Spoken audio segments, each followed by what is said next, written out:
سلام البنات، اجوا نبردوا بهذا التيراميسو. كيجي شي حاجه رائعه وسهل التحضير. تبعوا معايا المقادير والطريقه.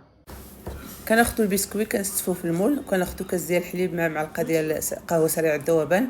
كنكبوه في البسكويت ونخليوه جانبا. ناخذوا واحد كاس كبير ديال نص لتر ديال الحليب، 3 د المعالق النشا، 3 د المعالق ديال السكر. كنخلطوهم كيعقدوا، نخليهم جانبا يبردوا. في نفس الوقت كاس كبير بارد كنضربوه مع الكريم شونتي اولا لاموس حتى تبرد لا كريم باتيسير. كنخلطوه مزيان، نضربوه بالضراب، ومن بعد كنديروها فوق البسكويت، نستفوها مزيان، نقدوها، نرشوا عليها الكاكاو من الفوق صافي، ونخليوها تبرد في الثلاجه. وكنقدموها بالصحه والراحه. كنتمنى تجربوها وتنال الاعجاب ديالكم. الى اللقاء في حصه اخرى ان شاء الله.